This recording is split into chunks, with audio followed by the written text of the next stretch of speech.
Hey, good evening, everybody. This is Big Bill coming to you live from Model Railroading Live. Um, we got a little messed up on the queue, on the uptake here. So let's see. It's 9:01 p.m. on the 22nd of February. And yeah, it's Big Bill from Model Railroading Live, the best model railroading show in the universe. Why? Because I said so. Anyway, I hope you guys are faring well with the weather out there. I heard that we got some big snowstorm coming across the country, and definitely wish you all to be safe out there and to be in your homes. If you don't have to be on the road, please don't be out there. Let's see, who do we have in the house today? We have Heath from Human City Junction. Robert Holloman is here. Trains Lover. Is that? I hope I'm pronouncing that correct. Let's see. Human City. Don Head is here. Don. Dundas Junction Model Railroading. James is here. Let's see. Carolina Foothills Railroad is here. Who else? Grandpa Rails is here. Hello. Let's see. Who else? Well, that's it for right now, but N-Scale Perry Central Railroad says, hello all, and hello back to you, buddy. Let's see. Oh, I wanted to touch base with you guys to do a little. We got a few guests coming up. On March 1st, we have Dave Henderson. Dave Henderson has just retired, and Fred E. Model Railroad is in the house. Paul Muscat is in the house. Like I said, March 1st, we're going to have Dave Henderson. He's a retired engineer. I believe a structural engineer, not a railroad engineer. And he'll be displaying his new model railroad. He's in the process of building it. I saw it on Facebook. If you guys got a Facebook for Dave Henderson, you'll see it. It's really nice. It's really nice. And he just started building, retired, and he wanted to always have a layout, but he never had the room. And him and his son put their heads together, and they came up with a track plan, and then they went ahead and started building it. So it's in the building stage, so he's pretty happy about it. And then on the 15th of March, we're going to have Claude Christ on, and he just reached 300 subscribers on his YouTube channel. And so we're going to give him a big boost and a big shout out. And he's made some modifications and updates to his model railroad. And then the 22nd of March, that will be the end of March for us. We'll have the track planner back on. And then April 12th, we'll have the final input, the final part of this show with the track planner. Tonight, the track planner is going to be working on a point-to-point railroad with operation and such. So let's see, we got Boxcar Jerry. Hey, Bill, good to see you. Good to hear from you too, Jerry. Dave Mitchell is in. PO89 just hits a car about 40 minutes. Yes, he says Claude's going to be on. That is correct. The Cowboy has a nice layout. He does.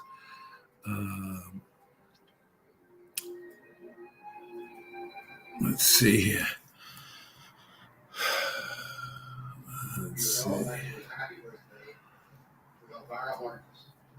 Just looking at some of the comments here, so please bear with me. Albert Mason asks, what's up, Big Bill? Did you guys get hit with an ice storm? No, it's still west of us. It hasn't hit us. So he's supposed to get something this weekend. I don't know how true that is, but we'll see, So without further ado, let us bring the track planner into the house. There he is, Mr. Baranek. How are you, sir? Well, just so everybody knows what's coming, um, we had 4 inches of snow here today in Colorado where I live, which is no big deal. That's kind of flurries for us. But right now, my house here, it's 2 above, going to 10 below tonight. So it's moving east, I think. I hope. Yes, it is. Yes, it is. Um, Dwight at Northern Star says, "Hello, Bill.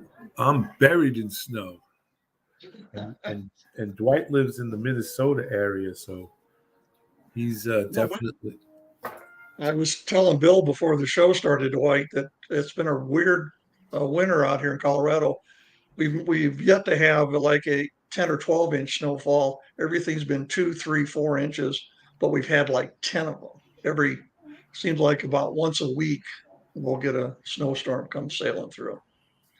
And my other hobby, is playing golf, and I told Bill I haven't picked up a golf club since the 1st of October there, and I live on a golf course here, and the snow just got off the golf course yesterday, and if the weather would have cooperated, we could have played today, but now there's 3.5, 4 inches of snow back on the golf course. So Yeah. Dave Mitchell just says a PO 89 Amtrak hit a car here in Ravenhill, South Carolina. Hoping everybody is well and safe in that situation. Eric Hall is in the house, and he says we have big winds in Arizona. It is trash can sharing wind at the moment, as trash cans are all down and up the block or the street. you know, And where is this? And where is Anscale, Perry Central Railroad, Phoenix, Arizona just got hit with 15-mile-an-hour wind gust and rain in the morning going east. Dwight says they're setting a record here. Paul Muscat. I miss the snow days. We never get them here in Malta.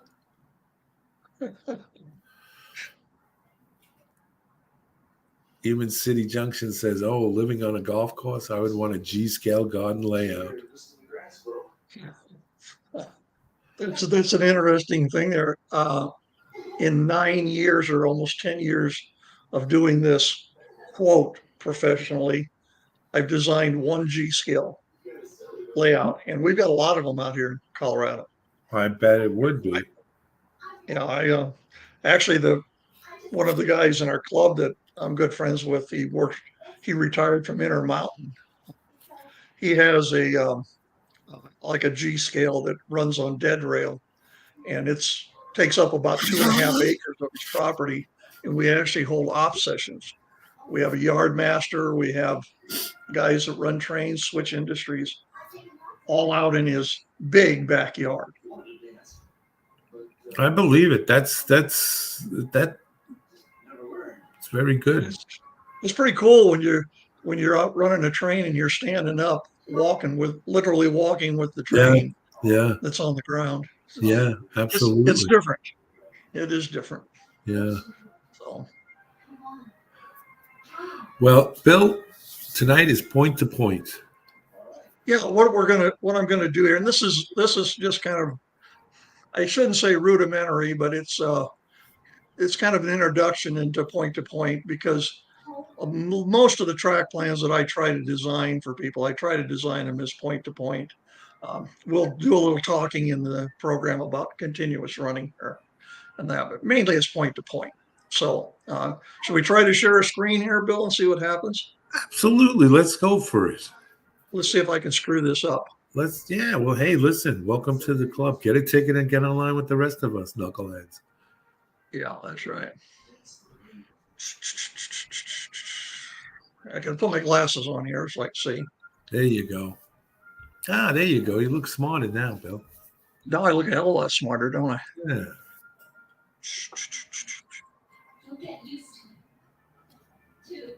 We're cold here in New York City. Heath can attest to that. Um,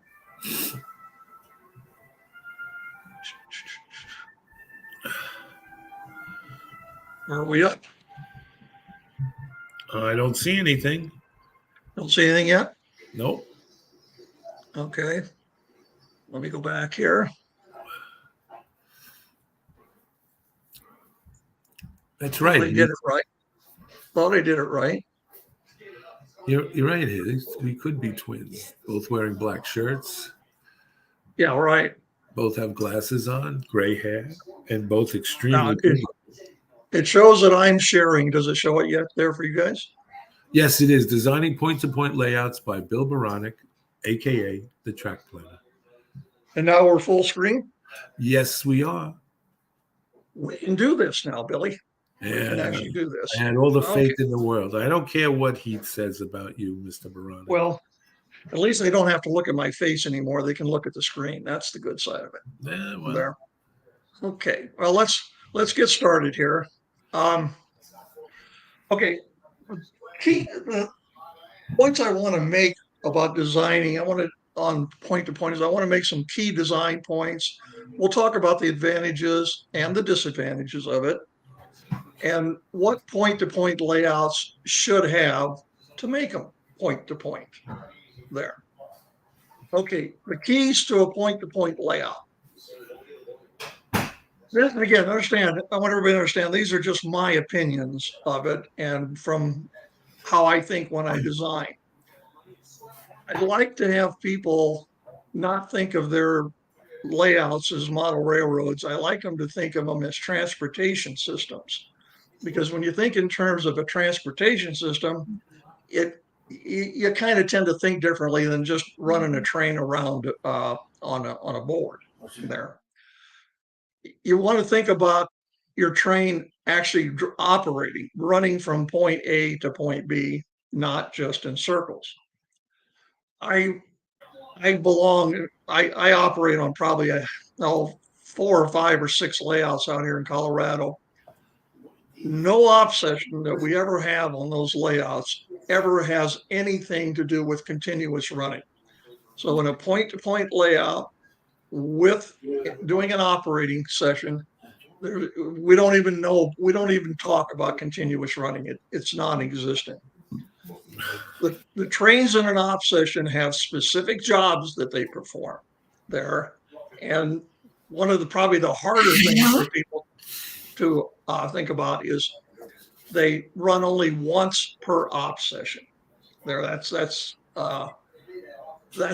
in my mind what a true point-to-point layout is. Because in the real world, if you're standing and watching trains go by, you're only going to see that train one time while you're standing there. It's not going to be coming by a half a dozen times. And listen, guys, if you have questions or I say something you don't agree with, please speak up. Please make a comment, because I'm more than happy to answer questions for you. Well, I may or may not admit I'm right or wrong, but at least we'll talk about it. Well, Human City Junction has a question. He said, should every point-to-point layout have a method to turn around a train, e.g. a turntable, Y, etc., or as I call it, railroad model, or as I model a railroad? Well, when I talk about, it's a good question. When I talk about point-to-point layouts, what I'm really talking about is a train running from a staging yard to a staging yard, or a train running from a sorting classification yard out somewhere to say point B, but then turning around and coming back to the classification yard. Those are kind of what we call out and backs or turns and that. Yes, you on a staging to staging, the way I design my track plans, you don't need to worry about turning the trains, because unless we're dealing with a really small layout, I always try to design a reversing loop into the staging yard so that when a train goes into staging, it automatically restages itself so that it's ready to come out of staging again. There's no hand intervention with the operator or the owner of the layout. The trains basically can remain untouched until they're out on the layout doing their job, so to speak. There, so I think probably as I stumble through this thinking about it, in a modern layout, if you're running modern diesel equipment, turning locomotives is probably not necessary, assuming that you're running, may say, you're double heading most of your trains. So you don't need to turn the engines around. If you're running steam or transition era, yes, that's a whole different ball game there. On that, you might need a turntable and that. And the biggest problem that I have from a design standpoint with transition era is people just don't have the room to add roundhouse turntables and all of that, and still create a believable yard or engine servicing facilities that would go along with the yard. Hey, Bill, we have another question from N-Scale Perry Central Railroad. He wants to know, can this point-to-point be used for limited space layouts? Sure, absolutely. I designed one for a gentleman in New Zealand that was a shelf layout, and it ran basically around 3 walls of the room. One and a half of the walls was the layout. The other one and a half of the walls were actually stub-ended staging. So, and this was a small bedroom. This was probably less than or no bigger than a 12 by 12 bedroom, but he absolutely did point-to-point operations on that. Now you don't have, you're not going to have 6 people over for an off session on a layout like that. This is something you can do yourself, or it's a lot of fun if you've got 2 of you that are doing it. But no, absolutely, you can do point to point on just about any size layout. It's the point to point is more of a concept or an idea as opposed to anything else. It's, again, remember, as most of you probably know that know me, and I've done this enough times, I'm very, very big on designing layouts that operate prototypically. If you want to build a layout, and I don't care if it's a shelf layout or it's a museum size layout, the prototypical is the same on those there. But if you want to build a layout for rail fanning, let's say strictly rail fanning, all you want to do is turn the trains on, run the trains, and sit that back in your chair with a beer and watch them. There's nothing wrong with it. I'm perfectly fine. It's just not my shtick, so to speak. Right, It's something right. that I don't do. Okay, let's talk about some of the advantages. If you create a point-to-point layout, really you've created a transportation system again, because trains are running from point A to point B. That makes the layout believable. And that's a term I use in almost every one of these shows I do, is because I'm always asking myself when I'm designing a track plan for somebody, is the track plan believable? Could people believe that it was a real railroad? In point to point, you need trains to come from somewhere, i.e. staging. But you also need them to go somewhere, i.e. staging. Now, again, I'm basically talking about the main lines. This all applies to when we have the classification yard and we're sending trains out of a classification yard to go out and switch industries on the layout and then come back, which we'll talk about here a little bit more later on. Another advantage to point is operators, if it's designed right, have to walk with their trains. They just don't sit back and watch their train run around the room. You have to walk with it.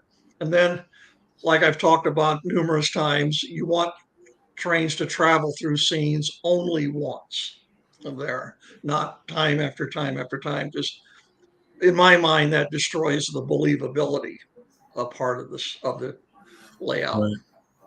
Train. What are the disadvantages? Well, I have What a are the question. I have a question from Trains Lover. What about Mhm. big layouts that use active staging, fiddle yards? Wouldn't they rotate trains more than once per session?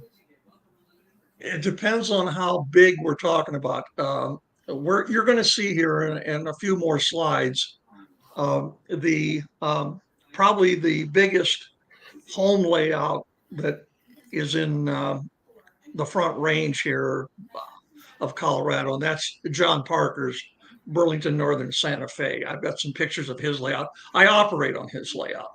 Um, I think the fact that it takes between 18 and 21 of us to have the full blown off session, and it takes 3 people just to manage the staging yards alone there. So 3 of the 18 people are in staging alone. That's how big the staging is. However, it, John does not do fiddling at all there with the trains. The trains leave, come into and leave staging, and they don't get touched in between. Smaller layouts, there where you've got a much smaller bedroom layout or something like that. Yeah, that's a whole different story when people want to fiddle with some cars. But it, I don't know. I've seen it done. I haven't operated on one. Every layout I operate on out here, that's what I call a operating layout. There's no fiddling with the cars at all. There, the trains are made up, and they get. Of course, they come onto the layout. They get cars switched in and out, and then they go off the layout. Nothing happens between trains running, and certainly I'm not aware of any layout I've operated on recently where the same train has run twice during the op session there. The only caveat I'll put on that is passenger trains. If you have, example, if you have an east-west railroad and you have a passenger train, I think it's perfectly fine to run that passenger train one direction early in the op session, let it go into staging, and then later on the op session, that same train comes back the other direction with a different number on it. It's the same train, but in the scheme of the operating session, the first one was, say, westbound, the second one is an eastbound, and it's somewhere off of your layout beyond your particular railroad. They passed each other somewhere in that. And so that's the only time I ever see the same train run twice. But it doesn't. But we changed the number of the train. It doesn't have the same number there. Okay. Um, to be able to, the disadvantages with a point to point is you need to have a pretty good understanding of real railroad operations. How does the railroad you want to model really operate? That's important. I think it's extremely important. Selective compression is a must, and this is a very hard thing for a lot of modelers to do because they don't want to leave anything out. They try to prioritize things, but that seems to be kind of a constant battle for me, is trying to get people to compress things to a manageable state. Because again, we all want everything. We want it all. Uh, I put on here that you need space for staging as a disadvantage. It's not necessarily a disadvantage depending on the layout. I have designed some of these 12 by 12 bedroom layouts where I've only had 2 tracks that served as staging, and it worked perfectly fine because the owner was running maybe 6 or 8 trains during an off session, but only 2 of the trains were coming out of staging. The rest of them were originating on the layout as turns or locals or things like that. So yes, you do need staging to make it feel real, but you don't need big staging yards. You need a staging yard that would be, it would be right for the size layout you've got. And then the big thing is understanding how to set up an op session. I was just at an op session on a brand new layout out here about a week ago, and it was the second op session that the gentleman has had on that layout. It's going to be a very, very nice layout when he's done with it. But what we did on that op session is we spent about 2.5 or 3 hours. The only trains we ran were the trains that were at locations where there were a lot of industries that needed to be switched. The cars had been brought in supposedly by other trains, and we spent 3 hours almost just switching these various locations on this layout with taking cars that had arrived, taking them to industries, picking up cars from those industries, putting them back out on that ready track to be picked up by a through freight there. And so it wasn't a full blown off session, but what he's trying to do is work out all the kinks and the problems with this point to point, and it's absolutely a true point to point railroad. His is so true point to point. He has two staging yards, one on top of the other there. So it's Human really it's a real City point. Junction, Bill asks, so a point-to-point layout should not have a yard where trains are broken down and rebuilt within an op session. Oh no, not in staging. Now I have to qualify that. I just can't arbitrarily say that because there's a the railroad that's in Salt Lake City, Utah. The Utah, I can't think of the finished name of. He has a staging yard where they actively switch cars out in the staging. And the reason they do that is because their staging yard isn't big enough to set up enough trains for a full blown off session. So they use the staging as fiddle, but that's again because they want to run more trains, but they don't have the space in staging to have all these trains quote pre-staged, ready to go. Right. And, okay, another good question there. Great. Well, we have a few more here. Go ahead. That's fine. Yard is not the same thing as a fiddle yard and staging to two different things. Well, no, not necessarily. Yeah, the term is different, but a fiddle yard, in my mind, is a staging yard. You're flipping cars. You're switching cars out in a train, and yes, you're sending the train back out there. And again, in my mind, that fiddle yards are done because there's not enough physical room to create enough staging tracks. You're going to see a picture here of John Parker's staging layout, and I'll tell you a little. You'll be surprised when you see it because of the picture. But John has built staging large enough that there's nothing. You don't have to fiddle with anything. You don't have to touch anything. There's no cars that get physically picked up off of the layout and another car gets put on. That doesn't happen. I operate on another layout that is probably less than 300 square foot. It's got 12 staging tracks on it. We never touch a train when it's in staging there, whether it's gone into staging or coming out of staging. All the switching moves, all the cars being switched around happen on the visible part of the layout there. Okay, point to point versus continuous running. For some reason, a lot of people, I get this comment from people often about, well, you don't design for continuous running, you just try to design for point to point. That's really not true.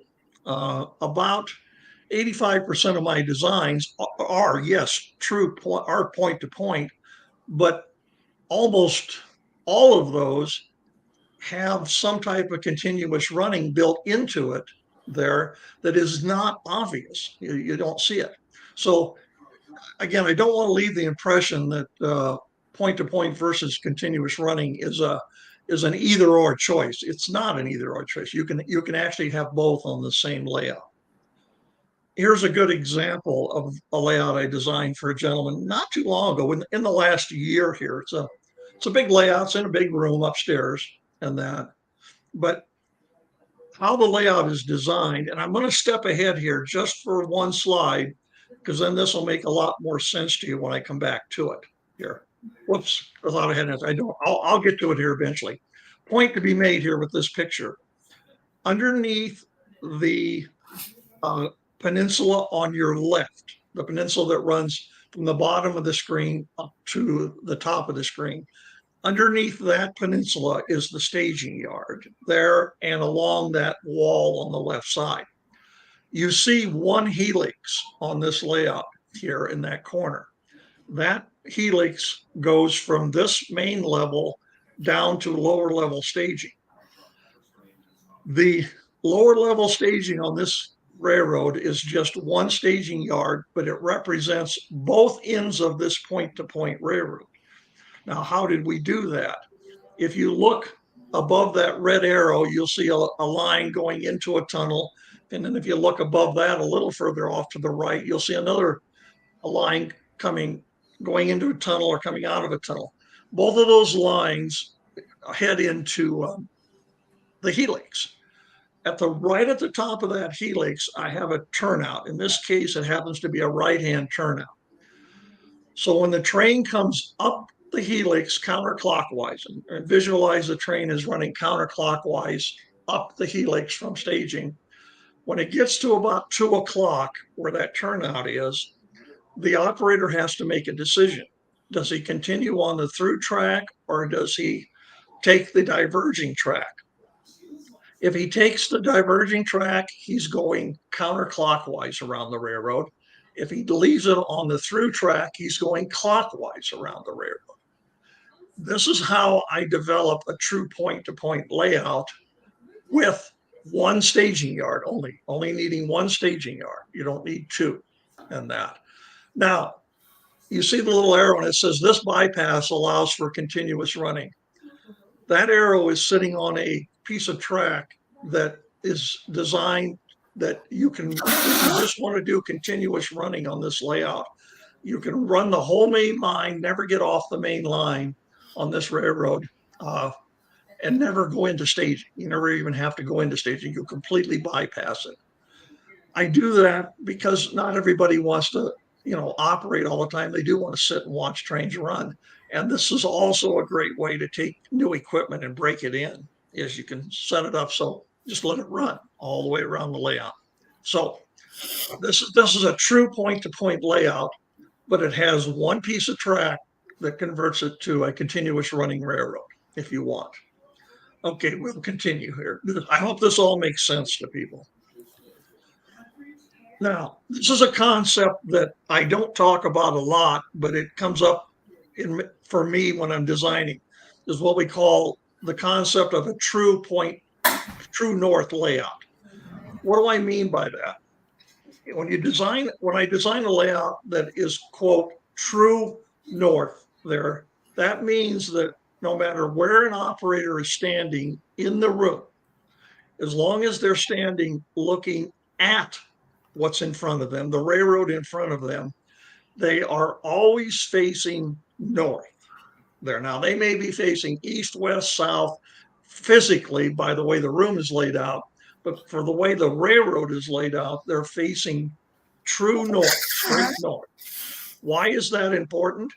Because it allows people easier ways to think about traveling on the layout. If you're facing true north, everything to your right or clockwise is eastbound. Everything to your left is counterclockwise or going westbound. It's a very simple, very easy way to keep track of in what direction are things happening. Example, on a big layout like John Parker's, and you're going to see some pictures here in just a minute.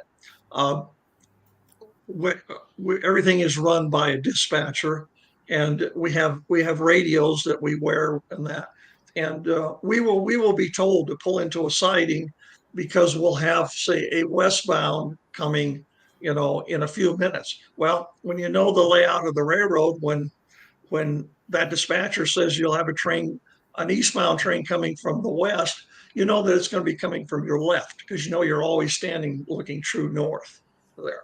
It's just a way to get your mind wrapped around what am I really looking at here. Oh, as Robin Holloman says, directional purity. Directional purity. That's a good word. That's a good way to say it. Absolutely.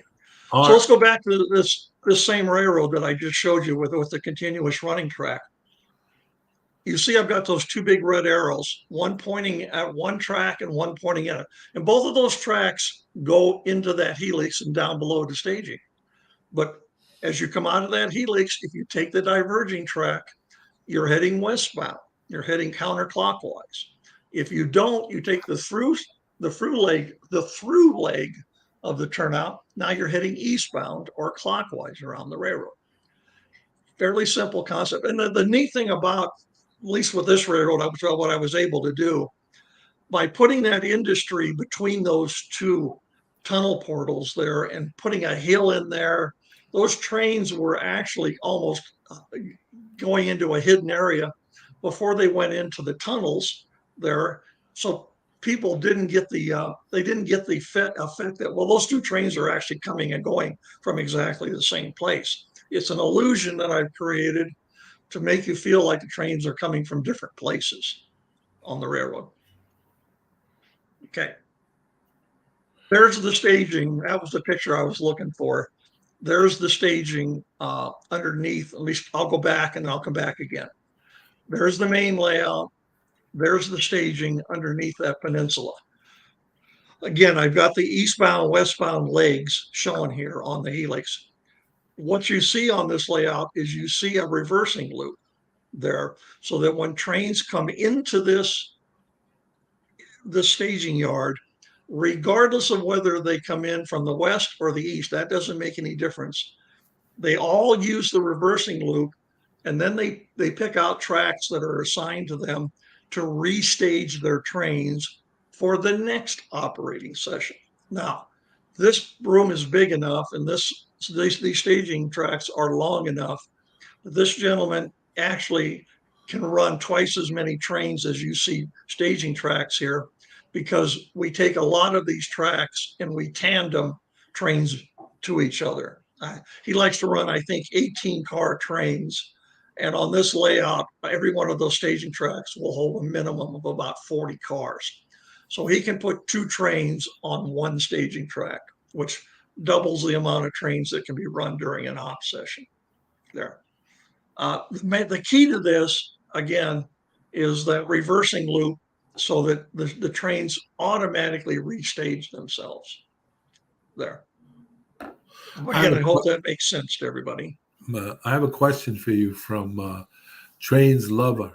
Is it a big issue if trains change direction, let's say when going from lower deck to upper deck of a multi-deck layout? I try not to have that happen. I try it on multi-deck layouts to keep the direction the same. I don't always do that. It's not always done that way there. A lot of it has to do, see, when you design a helix and you're doing it, let's say for a multi-deck layout, one like this one here, which is just 2 levels, but let's assume this had a 3rd level on top of back. Assume there was another level on top of this level. Okay, then what we end up with is what I call a stacked helix. We'd have a helix on top of a helix. Well, what you have to be very conscious of and aware of is where trains enter those helixes and where they exit the helix. So could I design a layout so that on the main level, right is east, left is west, and then we flip that on the next level? Sure, that can be done. That's not impossible to do, but you got to think through how you're going to, when the trains get to that upper level, how are they going to get there? How are they going to show up on the visible portion of the layout? Yeah. N Scale Perry Central Railroad asks, what if you're modeling a branch line or a short line? Would a yard be necessary? I'm not trying to be condescending here, but I guess it depends on how short we're talking about the branch line. And that I'm a huge proponent of people giving me some type of prototype railroad to work with. I'm not a diehard believer in designing for strictly prototype. The best way to design is proto freelance. The prototype keeps you kind of grounded. The freelance literally lets you, quote, freelance. You can do things. But if we have a prototype to work off of, I'm like Alan McClellan. Like he always said, do what the real railroad did. They've already done it. They've already solved the problem. And on a branch line, do you need a staging? Probably not.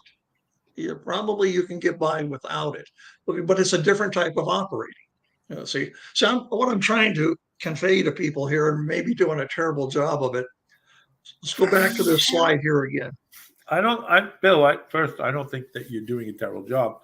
I think what's happening is that you're opening up everybody to, your different possibilities. Right. And again, like this railroad here, I'm sure that most of the people that are watching this presentation look at this railroad and they're going, oh my God, I wish I could have this. Well, don't careful what you wish for, because this is probably a 10-year project to build for this gentleman here. This is much bigger than this picture makes it look like it is. It's a big building that he has this in. There, it's going to take a lot of work. But even as big as this is, as neat as it looks, as cool as it is, with the way the trains traverse the room and everything, I still want him to think about this as just a small portion of a nationwide transportation system. His railroad is just a little small thing. I think what we did on this, I'm not 100% sure, but I think this whole layout, as big as you see it, still represents under 150 miles of railroad. Yeah. There. This might look to some people like this would represent 400 or 500 miles of railroad. No, this is really representing probably 150 miles or less. Again, we're back to that selective compression that I talk about all the time. Yeah, Eric Hall adds, I think we need to define the terms yard, staging yard, and fiddle yard. Yeah, three that's yard, right. 3 yards that might look and sound the same, but are not the same in the way they operated. And Dwight of Northern Star says, "Uh-oh, I think I see a duck under on that layout." No, you don't. That is a lift up. I'll lift up. Oh, there you go. Let's look. Well, I leave these up to the owners of the railroad. I make suggestions of two types. One is lift up, hinged on one end. I don't like lift outs. Lift outs are fairly easy to build, but you can be much more positive and much better design if you do a hinged on one side of what I would call a lift up, or the other one would be a swing gate there. And one of the things I can't do on every layout I design, but I try to on most layouts, create that lift out so that it can be designed either as a lift up or a swing gate. In this particular instance, there's enough aisle space coming into that space that he can make that a swing gate as easily as being a lift up on one side there. Yeah. I think this is, I wasn't going to talk about this, but I think this is a really good point to talk about, is this aversion to lift ups or duck unders. Helixes are number one. That's the biggest thing I fight all the time. Number two, without question, is people, I don't want duck unders.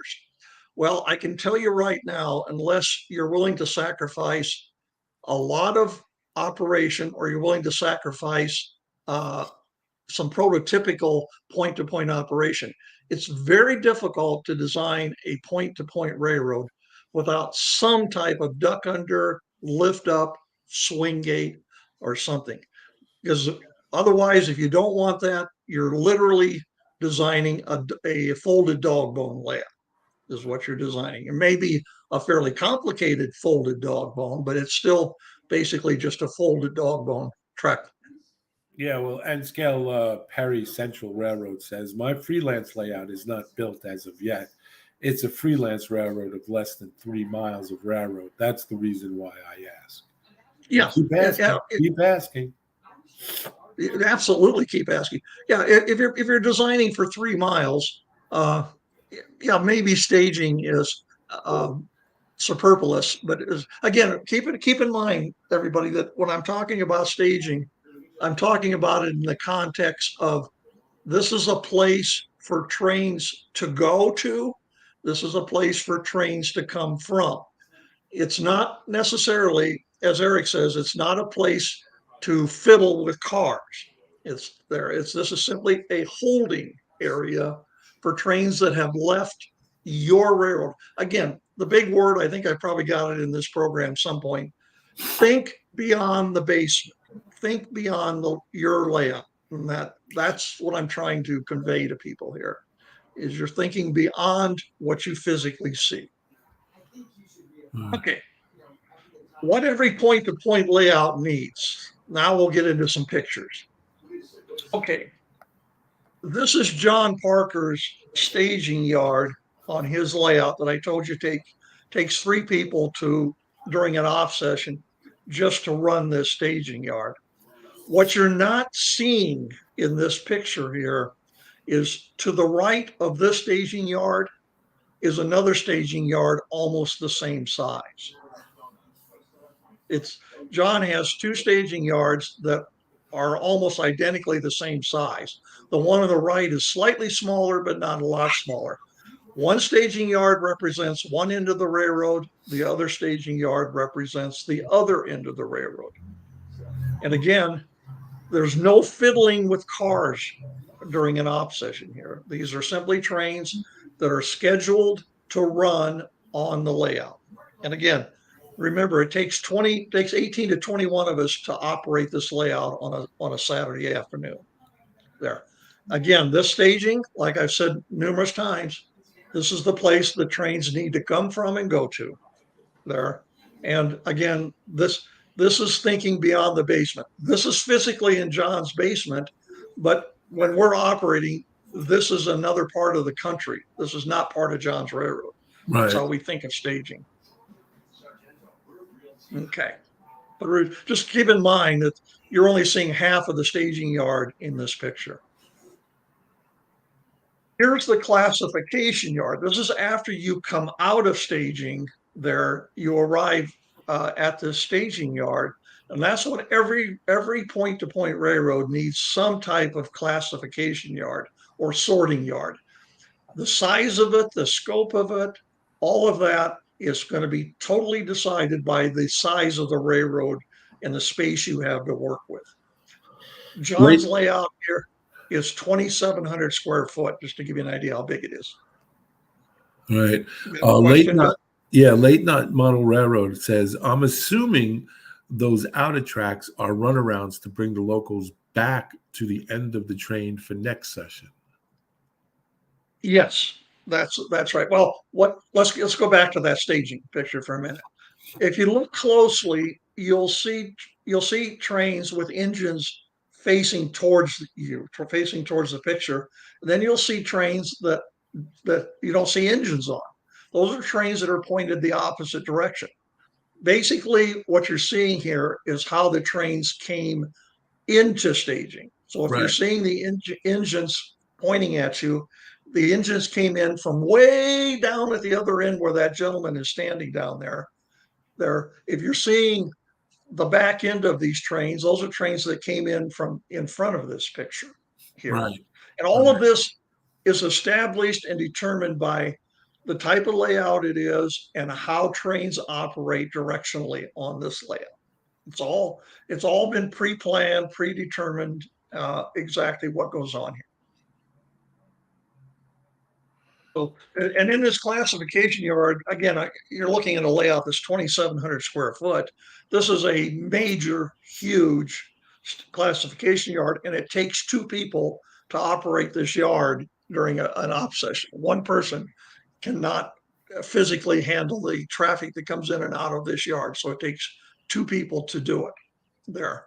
And in a classification yard, again, forgetting about the size of it, usually if the off session is set up correctly, a high percentage of the cars on that railroad that have moved during that off session, there's a pretty high percentage that probably at some point in that off session went through the classification yard there, one way or the other.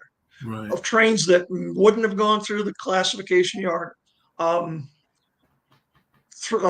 fast freight, like a FedEx or a UPS piggyback train, probably wouldn't go through classification.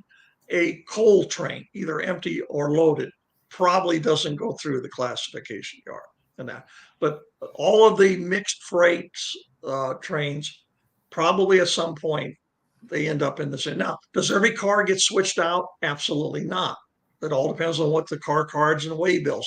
And John uses a car card and waybill system on this railroad. Now, can I ask a question? Sure. Is that a camera up in the balance of the light? Yes, that is for the people in staging to be able to see what's coming at them or what tracks are open so they can send a train out. I'm getting into the weeds here maybe further than I want to. But how this railroad operates is the three people that work the staging room, the staging yard, they bring the train out to a certain point on the exposed part of the railroad and they stop that train there. John has a crew lounge in this basement, and we as operators sit in that crew lounge, and the phone rings, and the the people in the staging say we have train number whatever ready to head westbound. You can pick it up at the designated point we've assigned. So you go get your car card and waybills for that train. You know where your train is at, and the train is actually sitting just out of the picture here to our right. But that camera up there is sending pictures back to the staging yard so that they can see that train. What they're doing is they're looking to see that to bring that train out just to a certain point. They stop it, they release the train, and then there's a new operator that takes the train over and runs the train across this layout is what they do. So again, this is getting into the weeds pretty far, but that's why that camera is there. That security camera is there. Believe me, John has thought of everything when it comes to this railroad. There's nothing that was left out. Right. Okay, as big as this railroad is, now this picture here, I'm going to jump back and forth for just a second. This is, you're looking one direction here, down this classification yard. I have now walked to the other end of this room. I turned around and I shot the picture back looking the other direction. Your classification yard is there on the left. The point I'm making with this picture here is that this helps make the railroad believable. And what I mean by believable is where this railroad is located geographically in the country, there is a lot of open running.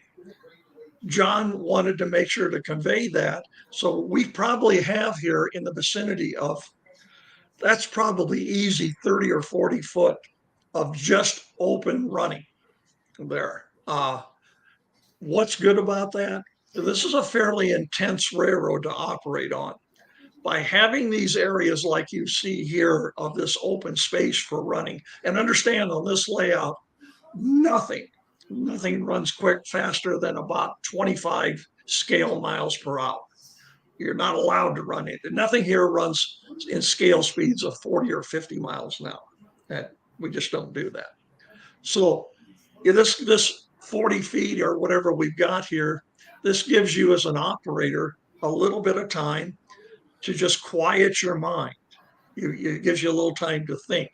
You don't have to be worried about it. And what I see done on a lot of modern railroads is people try to put too much stuff in too small of an area there. And I think that hurts the believability tremendously. Any questions, Billy? Who's your sub says good chat.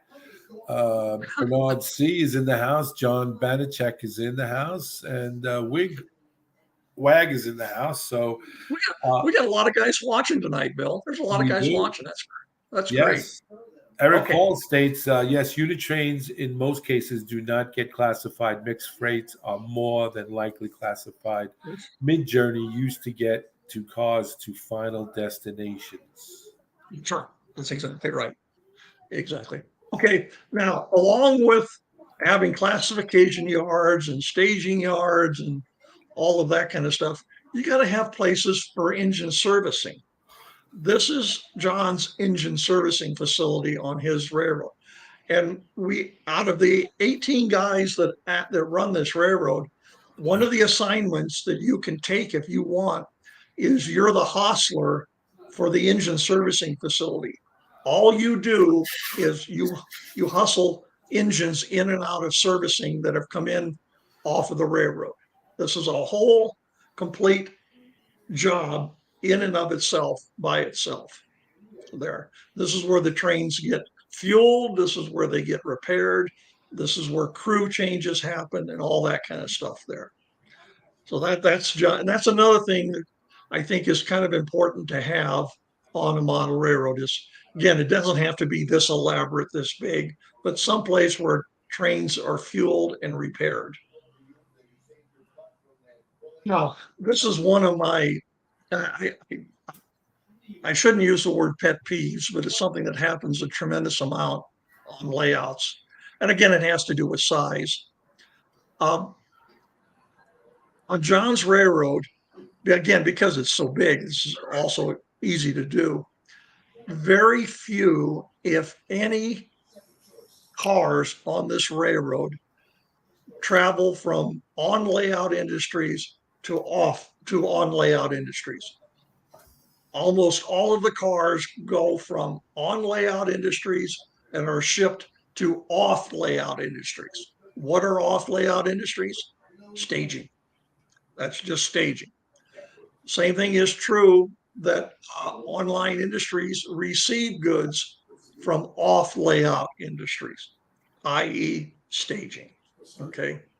Again, seldom are commodities shipped between on layout industries. There.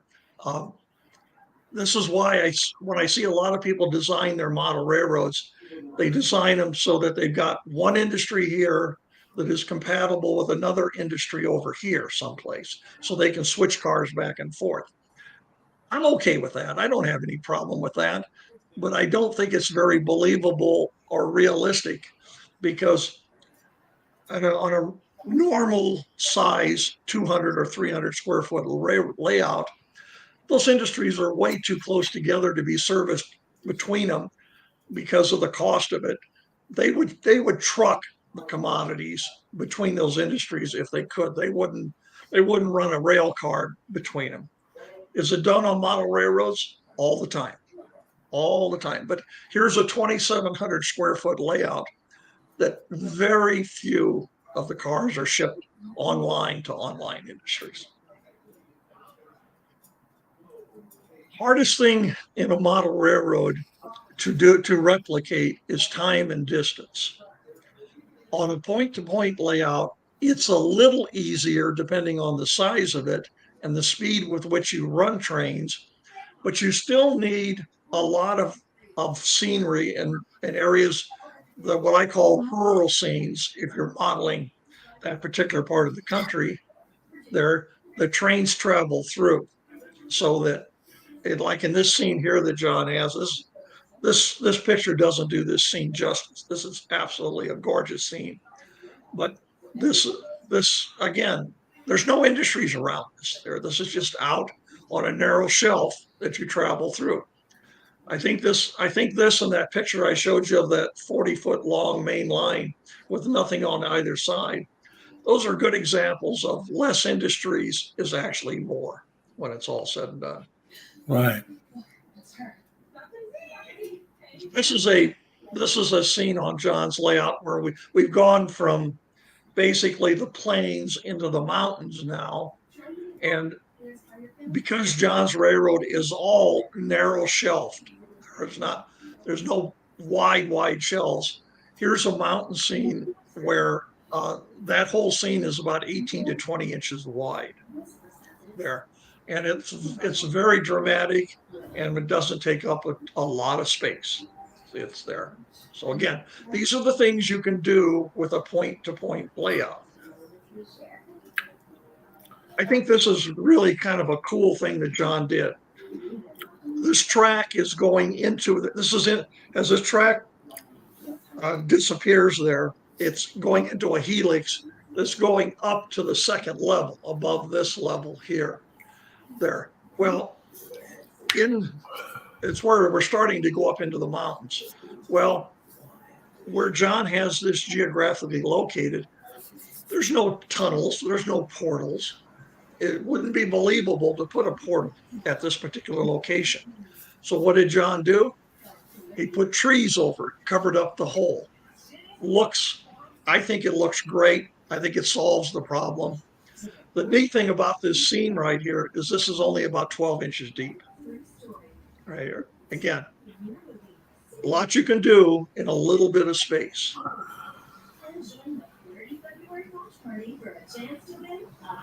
layout that's 2,700 square foot does have big industries on it. This is a gravel industry that John has built on the layout. And this is actually, as someone was talking about earlier, this is on the branch line of the layout. This is actually up on the branch line that's up on the second level of the layout. This layout, by the way, and I forgot to mention it, is a mushroom design, which it's really, really hard to explain a mushroom design. If you don't know what a mushroom design layout is, go Google it. You'll see what I'm talking about.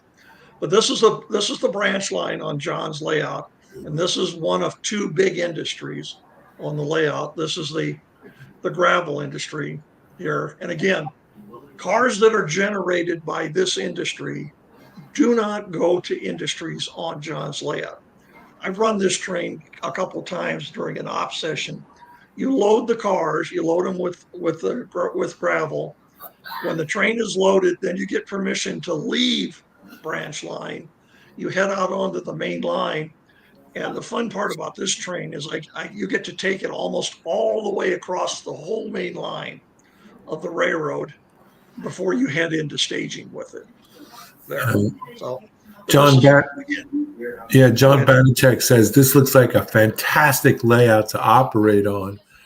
And Eric Hall replies, on my railroad, it is from layout location to out of state, and then out of state location onto my layout. In most cases, I do not have some pad stuff like the limestone mine and the cement plant. Yeah. Again, with the mushroom design and how they're designed to and that, John was able to do a lot of things that the average person couldn't do. This layout, again, takes up 2,700 square foot, but because of the mushroom design of the way it's built there, it actually probably is closer to a 4,000 square foot layout when it's all said and done. That's pretty impressive. It's very impressive. I think I can easily, I just took somebody there 2 weeks ago that flew in to talk to me about I'm designing a 56 by 40 foot track plan for a gentleman. And he's very detailed. He wants to know exactly what's being done. So he actually flew in and he spent 2 days with me, and we spent about 3 or 4 hours going over his track plan. I took him to see John's layout. And this gentleman's been traveled a lot of places. He's seen a lot of layouts there. I explained to him as we drove to John's, I says, I cannot explain to you what this layout looks like. You'll just have to see it, and that's it. And that's what you'll see. So we were there about 3 hours, 2.5, 3 hours. We left John's, we got in the car. And as I was pulling out of John's driveway, I said to him, I says, so what do you think? And he looked at me and he says, wow. And that's all he said. He just says, wow. And I says, do you think it's one of the top 20 home layouts in the United States?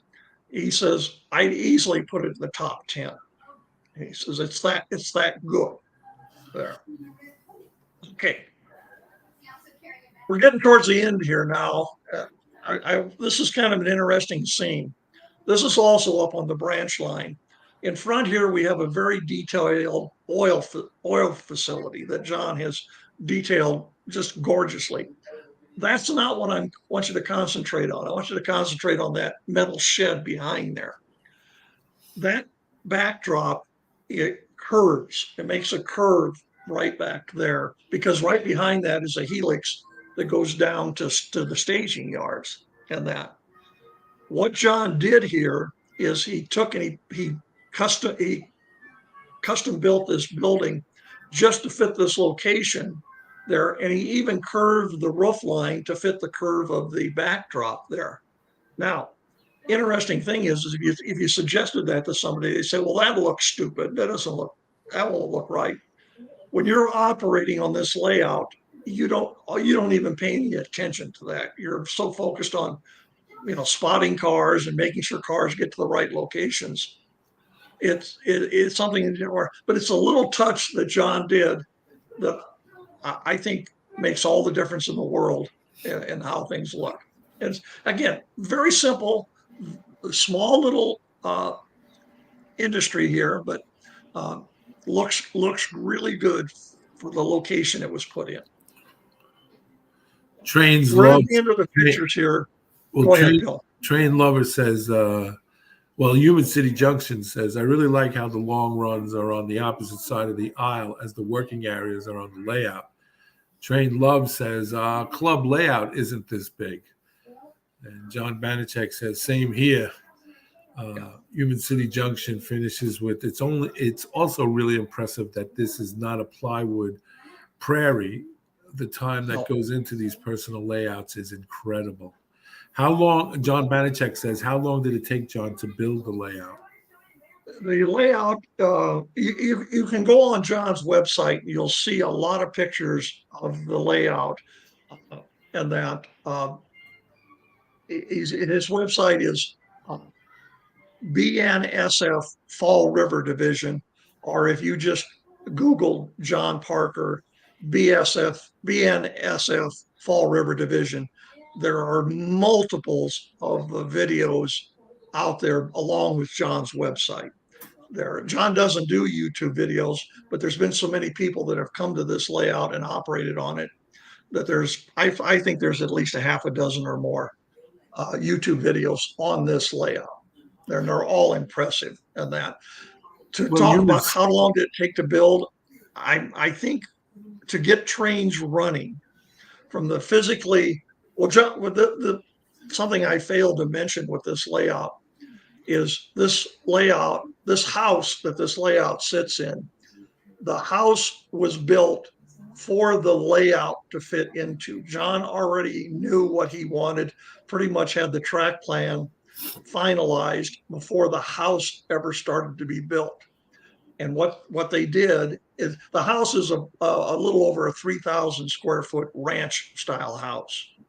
And John had the basement designed to fit what you've seen through all these pictures there. So this is literally a model railroad that they built the house on top of there. A lot of people kid about that, but that's exactly how this layout came about. What John is very, very, very good at is finding the right people to do the right jobs.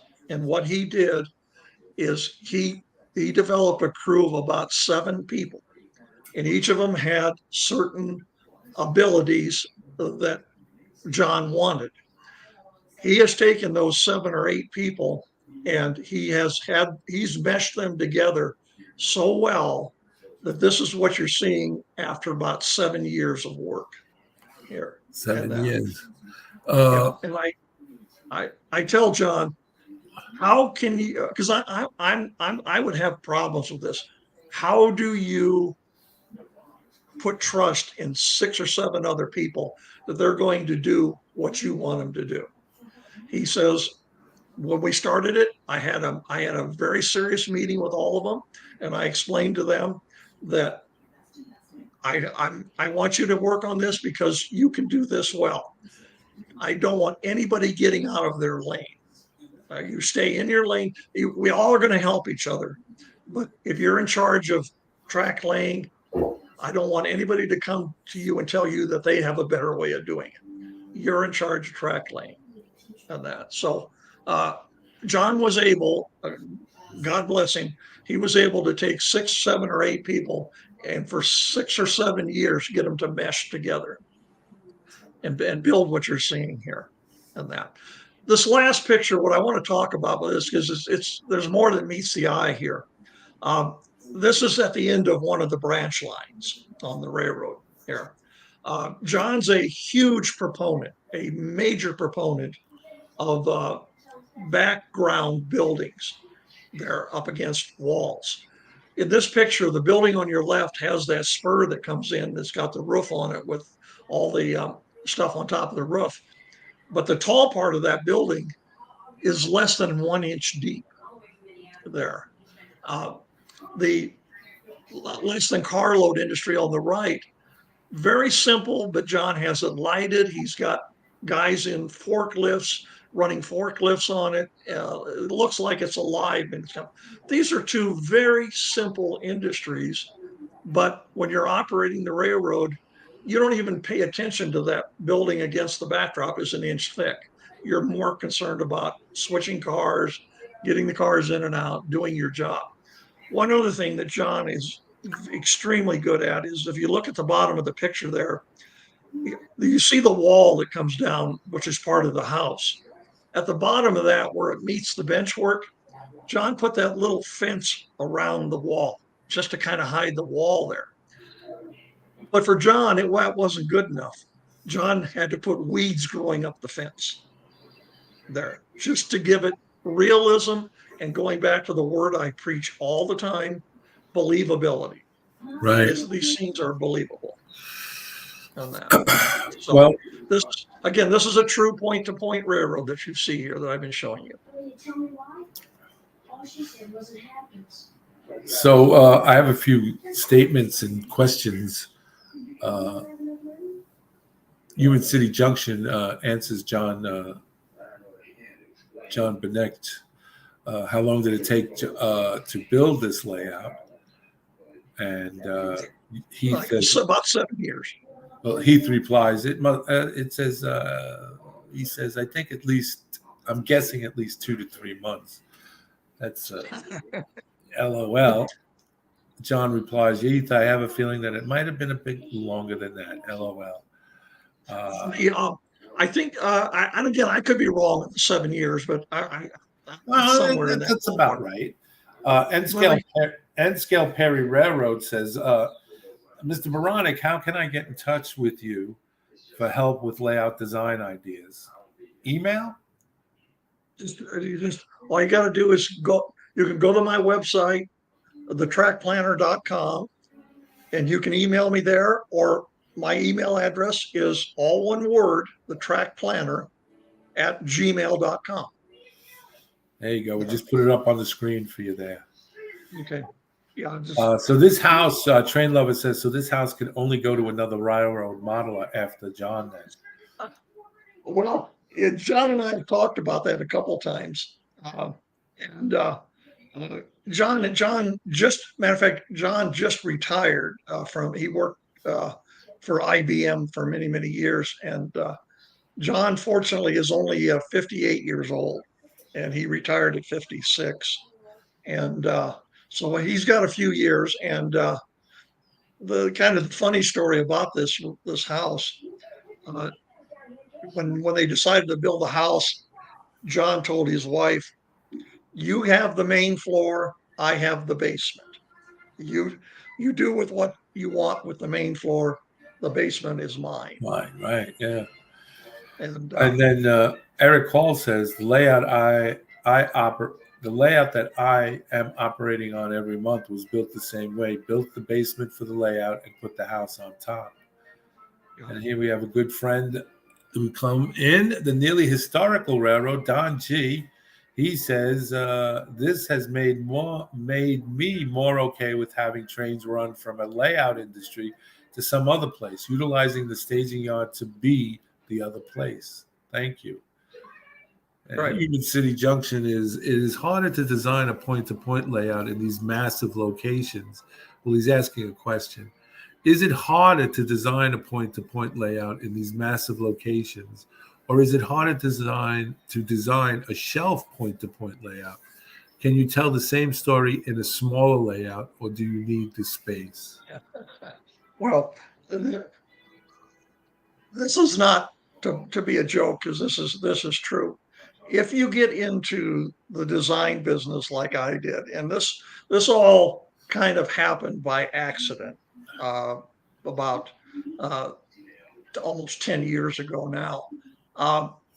One of the things that I did not understand that I understand fully today after 8 or 9 or 10 years of doing this for people, the size doesn't have a whole lot to do with it. It's the owner's expectations of what they want layout to be there, and that's where I have to. I have to almost on every layout just tell a client, even though they've spent a lot of money with me, I have to tell a client, I can't do what you want to do. There, I always tell them because I have this my ability. I'm going to break my hands, pat myself on the back, but I think one of my abilities over some other people in the industry is I'm able to take a space.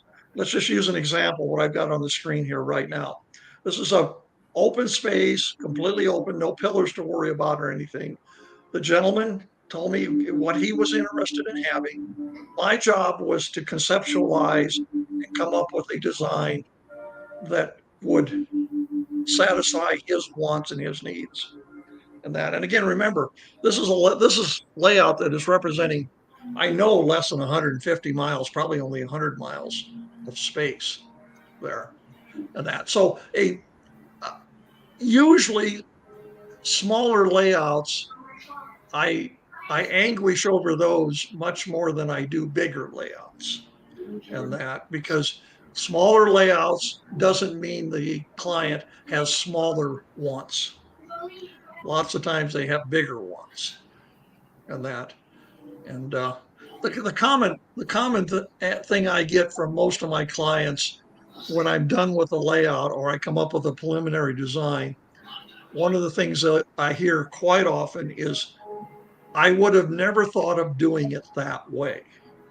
And again, I think that just comes from the fact that I'm going to be 77 years old. I've been in this hobby for almost 60 years.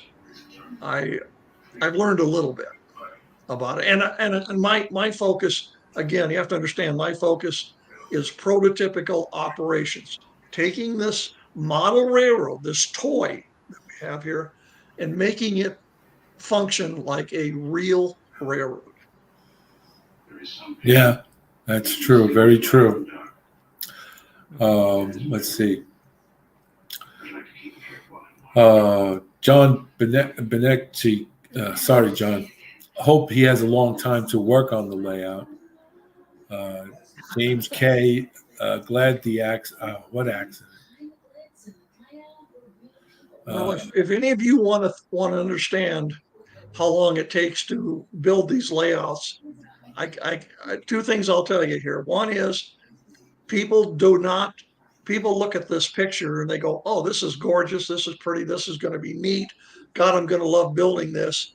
And then uh, we hit what I call the Bill Graham wall, and Bill Graham can tell you all about hitting the brick wall when it comes to building his layout. yeah, you just gotta. I was hot and heavy to get this done, and Mr. Baronic designed it, and my friend and I built it, and I was hot to trot to get the plywood down and the tracks down. And but what happened was after the frame was up, I kind of looked around at it, and it was like, oh man, I spent the last 3-4 months building this, and now look at it. How big is this? This is way too big for me. So I got in touch with Mr. Baronic, and we had a bit of a model railroad therapy session, and it was a good thing because he instructed me to close the door and walk away. And it was just in the months leading up to the summer. So I enjoyed my summer. And when I came back in September, I had a different attitude and didn't take it on as one tremendous layout. I took it out in sections.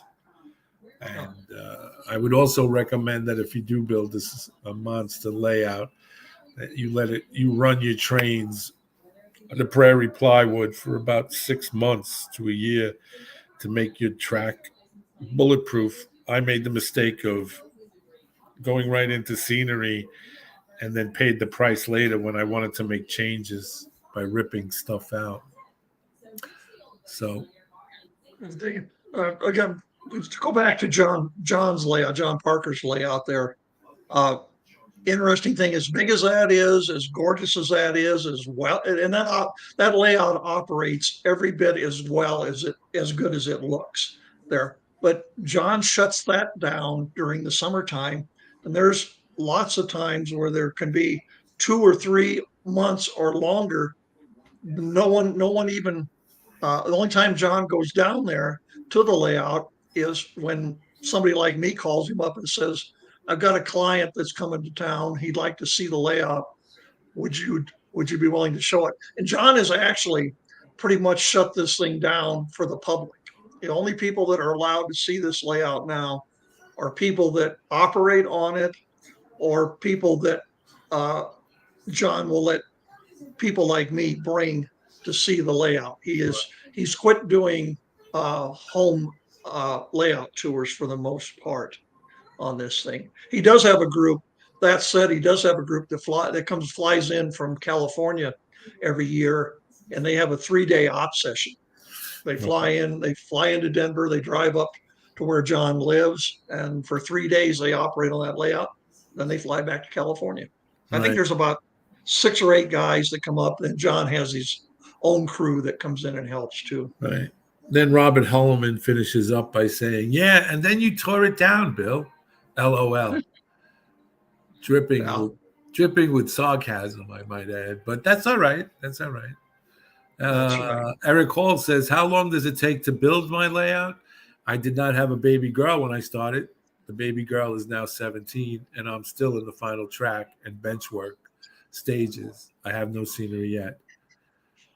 Getting ready to build." John Benekchek says, "I'm getting ready to build a new house, looking forward to a larger space and more time to work on it. These streams have given me more great ideas on what I want for my next layout." Steve 87 PSAP. "Hello, Bill. Long time." Yes, very much so, buddy. How are you? Good to see you. One of the things I'd like to say here, Bill, too, about the last show and this show here, the layouts that I'm showing you, I understand completely that the average person can't build that kind of layout there. But I just want people to be aware of the quality of this hobby that we've got, and the quality of the product, and the DCC, and all the things that this this hobby has come up with in the last 20 years. I just think it's a waste of time to build a layout if you just want to watch trains run around on a piece of plywood. When you have this ability to build a layout that can function like a real railroad. Yeah, no, I agree with you. I agree with you very much. It's you want to have a rhyme to a reason when building it, Right. and have some interaction, and also play a little train chess. Yeah, yeah. Well, and again, some people, I've designed probably in the last 2 years, 2 or 3 layouts where the client paid me to design a rail fanning layout. I don't care about switching. I want trains to run through tunnels, run through mountains. I want the main lines to crisscross over themselves. That's fine. I designed that. I did that for them. Yeah. Again, Late night not model my fault. Late Night Model Railroad wants to know, what would you say is the average size of the plans that you've created for clients that actually built them? Mid-size, smaller? Um, well, this is 2 part.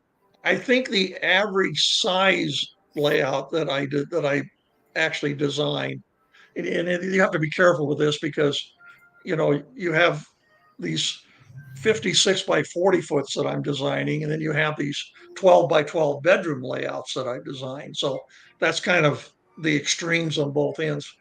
But probably in the 300 square foot, 250 to 300 square foot is an average size space that I designed for, and uh,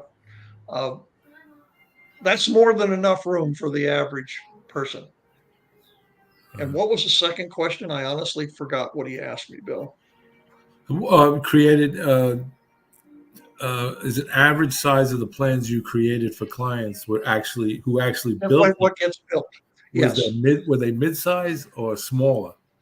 Well, the average size is say 300 square foot. That would be what I consider maybe a mid-sized railroad. Do they really get built? As some of you know, some of you don't know. I also do design work for affordable model railroads who custom builds layouts for people and that. James and I, we think that probably of all the layouts that we've designed over the years, less than 50% of them actually get built to completion. Now, there's a lot of reasons for that. Health could be one reason, moving could be another reason, lots of reasons. I think one reason that pops up once in a while, maybe more often than I'd like it to, is people get overwhelmed. And it's also financial. This has not become now, as much as I would like it to be. This is not a cheap man's hobby. No, There, no. it's totally changed. Yeah, Brooks Moses says it sounds sort of like this layout from tonight is almost a club layout with 6, 7 people building it. We may Right. not all have that space, but a lot That's of right. us could be the one of those 6 or 7 people. That's right. That's right. Well, and again, I give John all the credit in the world, and him and I are good friends. I consider him to be a real good friend. Uh, I just I always tell him I admire the fact that he was able to put 6 to 8 people together, keep them together, and build what you just seen there. And you please understand, folks, you have seen like about 15% of this layout. There's a lot of it that when John had me design the track plan after the layout was built because he wanted to put it on his website. That was the hardest job I've ever had. Not because the design was hard to design. It's having to go into a space that has a layout already built in a mushroom design and measure aisles and bench work and walls to make sure that when I drew it, it came out looking, pretty much like it layout looks. That layout took me over the course of time working on it. That was over 5 months. If you go on his website, you'll see the track plan on there. That was a little over 5 months worth of work on my part just to get to what you see there. Yeah, Paul Muscat says, I think I will run my trains at least a year or so before laying scenery to my layout, just to be sure. Absolutely. But I need to get the bench work started first. N-Scale Perry Central Railroad says, I live in an apartment and have you designed layouts for apartment size? Well, I can answer that because I live in an apartment and I had a room become available, and Mr. Moronic did design one for me.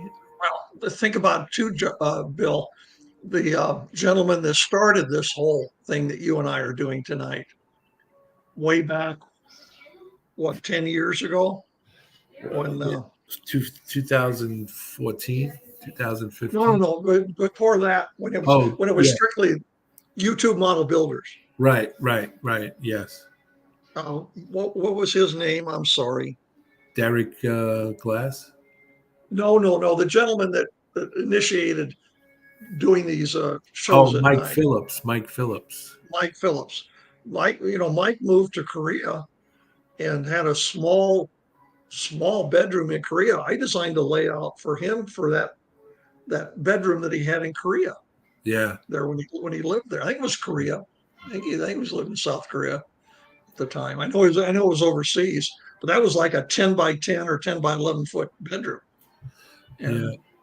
Eric Hall says, hey, Bill, my layout is a long main line that connects to a bunch of smaller layouts, aka towns and switching areas. The layout is built based on the benchwork and wide aisle, then mains and towns to fit. Well, Eric knows this as well as anybody because I know his layout. I've seen it.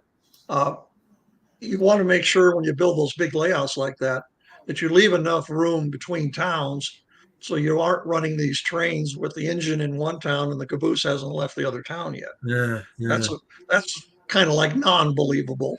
That's true. You want, realism at least. Probably that's one of the hardest things for me to get across to my clients is we need some space. We don't need to pack this with spurs and industries. There we need some open running, as they say. Yeah. Modeler Man Mike Phillips. Modeler Man. God, I couldn't think of that, Bill. Thank you. Yep. Modeler Man Mike. Super, super nice man. And he is. Extremely nice man. He is very nice. Well, Mr. Baranek, I want to thank you once again for joining us on this second part 2, just to keep you guys in the loop here on March 22nd, which is in a couple. Is it March? Yeah, March 22nd, right? Right. Yes, March 22nd. Mr. Baranek will be back on to share part 3 of his of this program that we're running, and then he'll be back in April 12th for the final input of this series. The next one, what is it going to be on? I haven't decided yet, Bill. I've got one that's about 3/4 in the can on bench work, building bench work, and my little pet peeve with people overbuilding bench work, Okay. and how you can build bench work without buying 2x4s and all that kind of stuff. That is, Good. I've built I've built about 6 layouts in my lifetime, and it took about the first 4 to make mistakes, and then the last 2, I finally kind of got the bench work figured out. Okay. All right. So that's going to be on March 22nd. That will be the 3rd installment. And then April 12th will be the 4th and final installment from the Track Planner. On March 1st, the next month, we'll have Dave Henderson on. And he's a brand new model railroader. And he's going to show us his layout that he's building. He's actually brand spanking new. He's retired recently he was an engineer, I think a mechanical engineer, and he always had wanted to build a layout, and him and his son teamed up to build one. So Dave Henderson's going to be on March 1st, and then on March 15th, we're going to have Claude Christ on. He just reached 300 subscribers on his YouTube channel, and he's been doing some modifications to his layout and updating it. So we're going to revisit. We had Claude on once before, and we're going to have him on again on March 15th. Johnny's Train Talk show will be on, I believe, if you can put that on the screen, when you're going to be on. And once again, just to give you guys a heads up, Mr. Baranek has, the trackplanet.com. That's his website. You can email him if you have any questions. As I always like to point out, he'll take up to 299 questions. On the 300th question, he's got to start charging you. So, make sure you got the questions in hand and that you're not, consolidate. So, and stuff like that. And if you ever want Mr. Baranek to design a plan for you, he would be more than happy to do so, give you a price on it, and off you go. But I always like to tell people, Bill, there's no stupid questions. There's only stupid answers. This is true. This is very true. Very true. If you don't ask, you won't know. And if you don't know, you won't ask. That's right. So, anyway, I want to thank you for being on, Bill, taking time out of your busy schedule and being a part of this. And I also want to thank you guys out there for the questions, the inputs. Very, very good. Very, very incisive and very, very intelligent questions. You guys, I don't care what anybody says about you guys. Even John. I don't care what he says. So we're back up and we're back and talking, as Eric Hall just pointed out. And stuff like that. So we'll be back in a couple of weeks to have the show started. I'm pretty much, if I sound a little disconnected, I am. Okay, just so that you guys know that.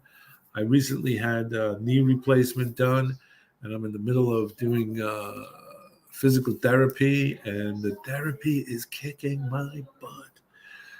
I go in there and they're all nice, shake my hand, and then they turn into, ooh, it turned into Dungeons and Dragons, and torture me. But it's worth it because I need to get it done.